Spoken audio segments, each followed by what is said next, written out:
Mga S-friend, tingnan nyo to. So, isa rin po ito talaga sa mga masasabi natin na agaw atensyon na bahay pagdating dito po yan sa bayan ng Candelaria sa lalawigan ng Zambales. Ayan, tulad ng mga unang napuntahan at saka napicturan natin, talagang wooden lahat as in all wood siya oh. Pero may stained glass siya sa bandang taas. Hindi ko na maalala kung anong bahay yung may ganito ring style eh. Yung ganito oh, yung parang kaya hinugis na ganyan sa taas. Tapos hindi din natin alam, baka nakasulat dati dito yung taon kung kailan na-construct itong bahay na to. Pero i-appreciate talaga natin kahit yung mga ayan parang pinaka-baluster nung terasa niya.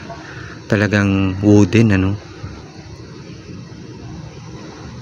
copy shells, window panels, may ventanilla, ayan. Pero pagdating dito sa baba, hindi ko alam kung pasadya, pero glass na siya talaga eh.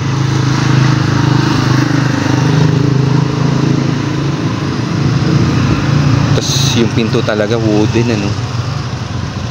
Kaya kung sakali na ma-restore or ma-rehab siya, magandang kulay talaga, as in yung parang ganun sa nakita din natin dun sa Eliaso Ancestral House na brown talaga, wood brown.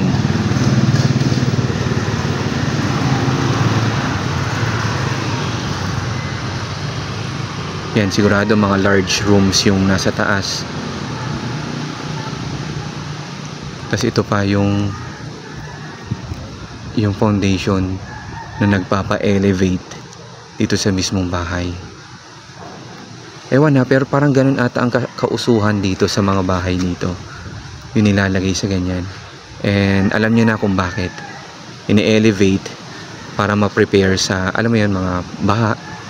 Or sabi natin may solid foundation siya para sa lindol.